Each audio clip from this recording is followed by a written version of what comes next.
tie up the latest Remnant fly today. This one turned out to be, was a streamer pattern, and actually once I got this olive Schlappen on it, it kind of resembles a little bit of a Sculpin type pattern.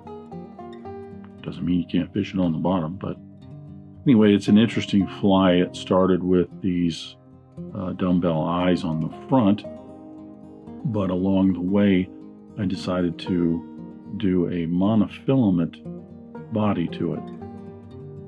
I'll talk more about that when I actually apply that, but just thought it'd be an interesting experiment to try. So this is the latest Remnant fly. I'll go ahead and get started tying.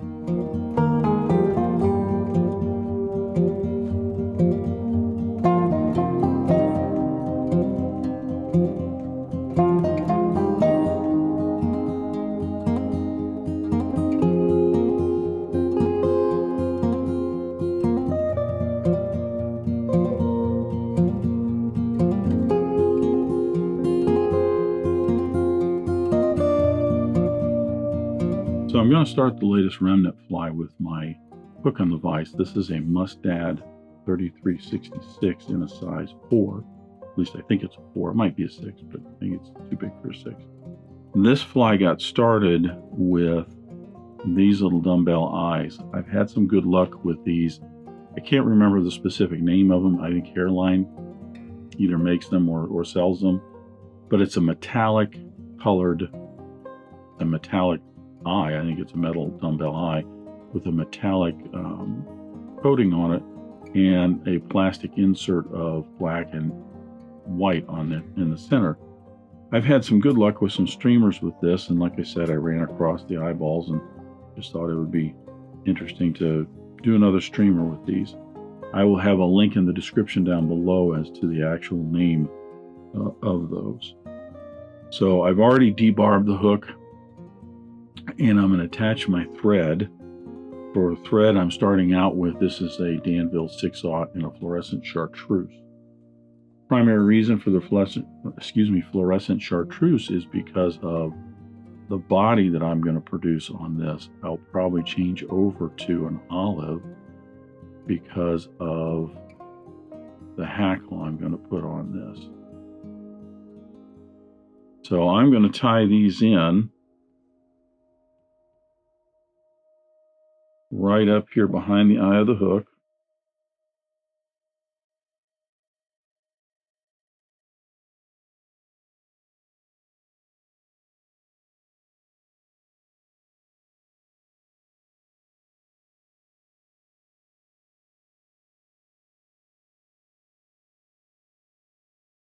This might end up being kind of an interesting little streamer even without the eyes, but I thought I would give it a shot here.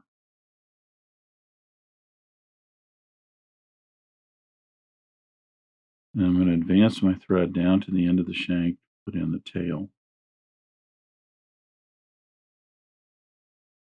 I'll put a drop of head cement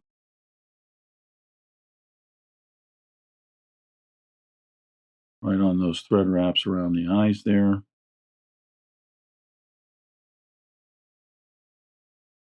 For tail, I'm going to use some olive Marabou.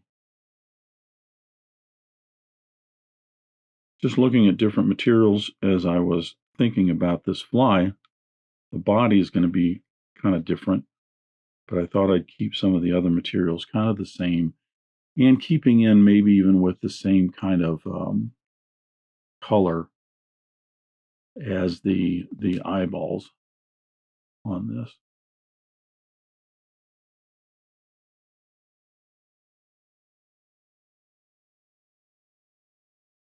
So I'm going to go ahead and wrap up here for a little bit of an underbody.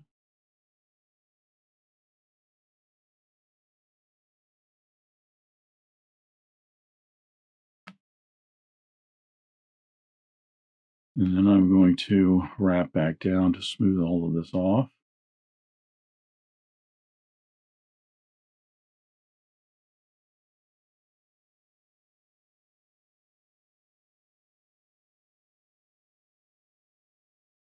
Kind of interesting, these flies, because this is all just made up as I go along, just some thoughts of doing something. And originally I wanted to do the fluorescent chartreuse thread because what I'm going to do is I'm going to put on a base layer of this flat braid, this pearl flat braid. And on top of that, I'm going to actually use some chartreuse monofilament. Now, monofilament is often used in shrimp patterns and saltwater patterns. And haven't seen it too much in streamer patterns, but I just thought it'd be kind of fun to do that. And then I'm going to collar a olive Schlappen feather right behind the eyes there. Thought was to have the chartreuse under that pearl to kind of keep it bright, but I didn't think about the fact that I've got the olive underneath that chartreuse, and that will probably darken it up a little bit.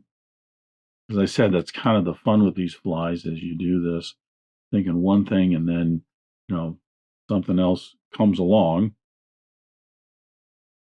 and it makes you rethink how you're doing that particular fly and how you want to do things. Put it together and tie it all in. Now I could use the chartreuse as kind of a rib, but I don't think so. I think I'm going to stick with kind of a edge-to-edge wrap on that body just to see how it turns out. I'm going to tie my flat braid in.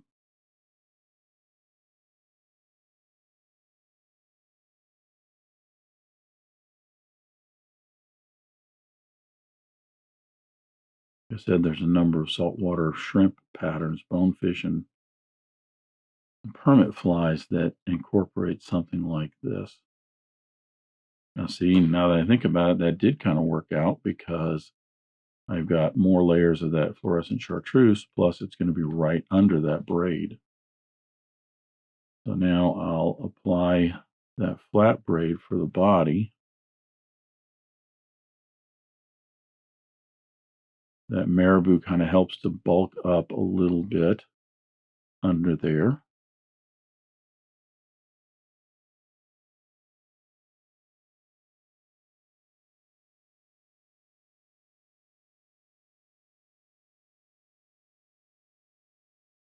And now I'm going to apply the monofilament. I'm going to cut this a little bit shorter.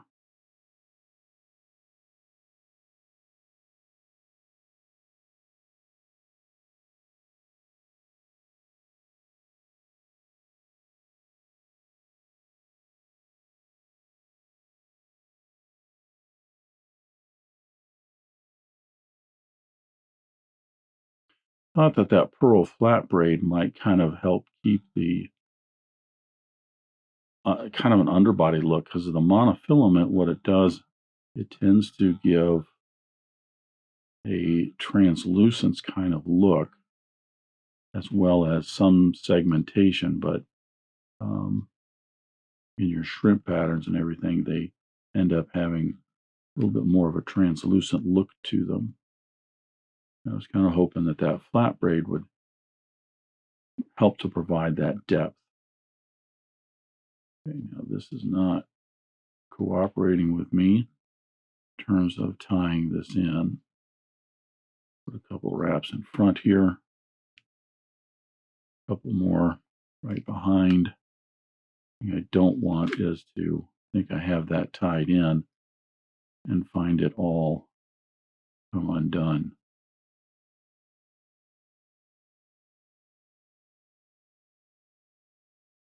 I'm going to put a few wraps right here underneath those dumbbell eyes to make certain that mono just does not come out.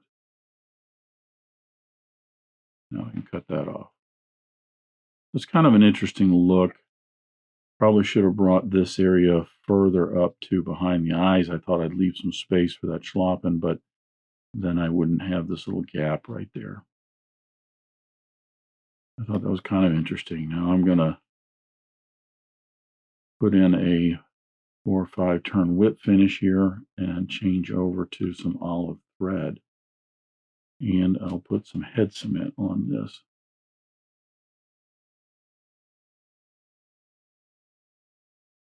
kind of an interesting look. Like I said, it would be interesting to advance that a little bit, maybe even put some material in with some black lateral lines or something, or even like some crystal, some crystal flash or flashaboo anchored in up at the front here, pulled down along the sides and anchored in the back and then in the tail.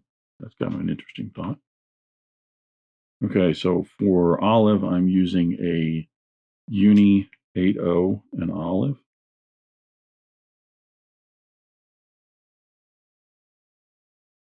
And I'm going to actually put some wraps around the dumbbell eyes to kind of cover up the chartreuse. So maybe start with that. But then that's going to keep the head here looking a little more, a little darker. And with that Schlappen.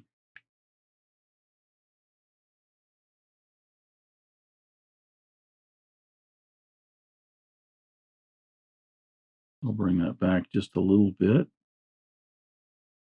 And I'm just using a remnant of a Schlappen feather I've got right here long enough. I just probably going to put in half a dozen, maybe 5 turns. So I'm going to isolate the tip on this. I'm going to go ahead and just trim that off. Give myself a little triangular piece for an anchor. Wrap that in real well. My hackle pliers.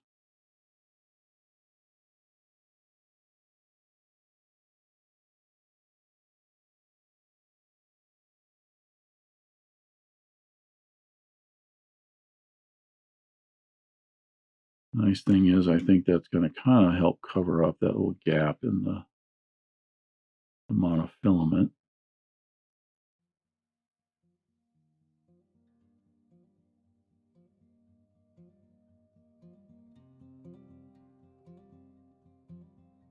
So I'll get another wrap right in there, and I'll tie that off.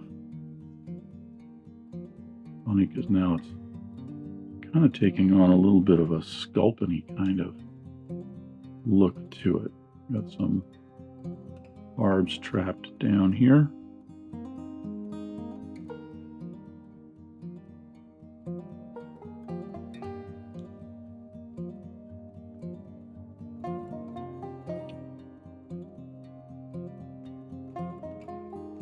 Trim away the excess Schlappen there. And make certain I don't have any barbs here all trapped in.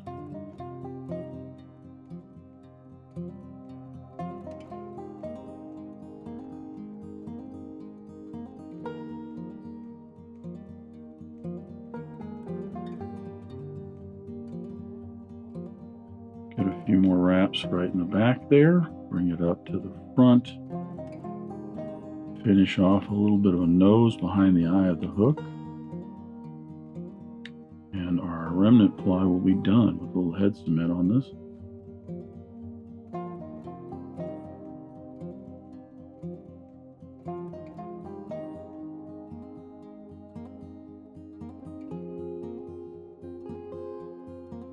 Interesting, like I said, it's kind of taken on a bit of a Sculpin kind of look to it.